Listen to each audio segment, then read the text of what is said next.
We begin a new tradition this year, having a member of the senior class share their thoughts, indeed their wisdom, on this day.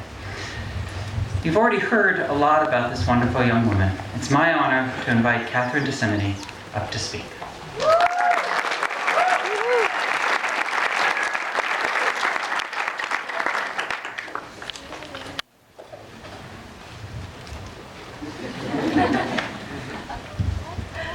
About a month ago, I was feeling seriously emotionally conflicted, as most high school seniors tend to feel, about this imposing, impending event we like to call graduation.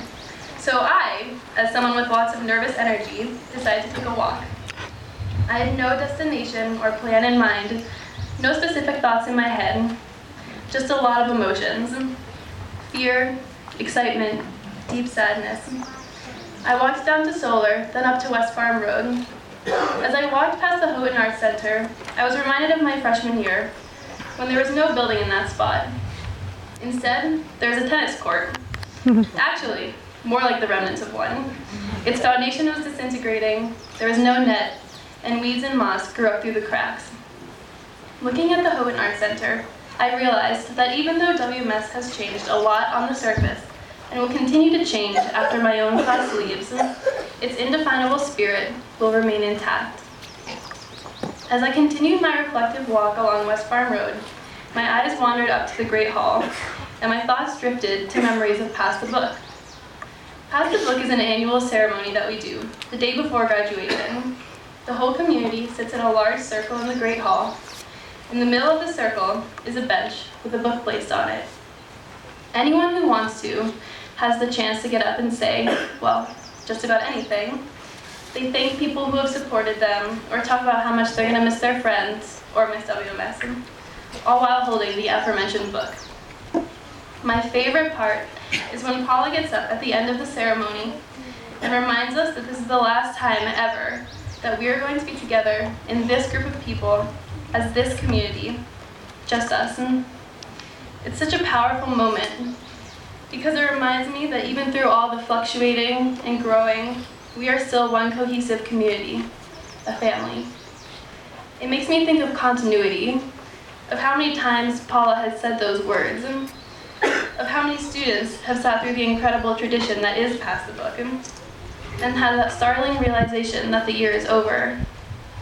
It makes me wonder how many seniors have nostalgically walked around campus in the spring of their senior year, as I did that day in April, contemplating everything from where they'll go to college to that one boy they liked their freshman year. My thoughts and my feet continued to wander without thinking about where I was or where I was going.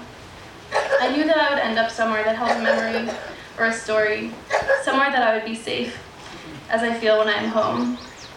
That day, my feet were taking me to Wedding Hill, which is up by the farm, and, if you ask me, has by far the most beautiful view on the White Mountain School campus.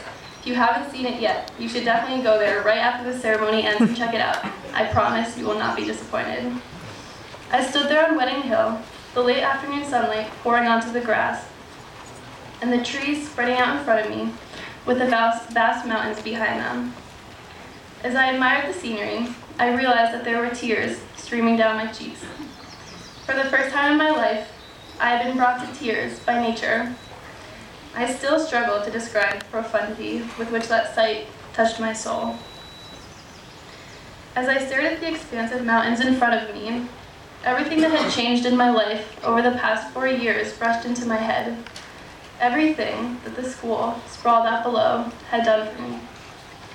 I kneeled down and put my hands on the moist grass, and I closed my eyes, intending to think of some grandiose way to describe everything this place means to me. Honestly, I dreaded trying to write this speech, because being at WMS has been such an incredible experience that I felt like no words could describe what this place has done for me and every other student who passes through here. How special of a place it is. How could I possibly quantify all of the friendships, cuddle puddles, lessons, smiles, hugs, and teachers into one 5-minute speech? If I had to try, I think it would be something like 2 light blue victories, 4 community weekends, 4 different advisors, which by the way is not normal, that's just me. About 5 hours of collective advice from Patty, about 0 minutes spent following that advice. Sorry, Patty. 6 games of captain's calling, 8 field courses, approximately 14 collective hours crying in Matthew's office, 25 different classes, approximately 26 times hearing the word wicked during any given day, 41 teachers, dorm parents, coaches, field course leaders, mentors, and advocates, 45 project blocks, 122 hours doing crew, 524 morning meetings, and too many friends to count. Seriously, I tried.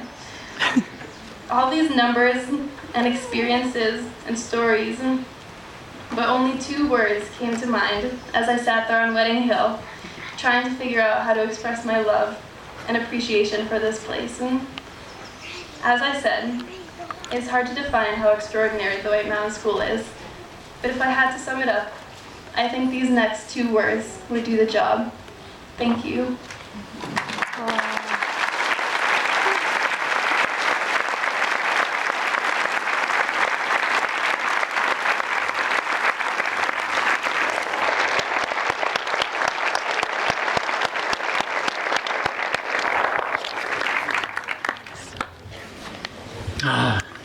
Thank you, Catherine. It's our tradition that a member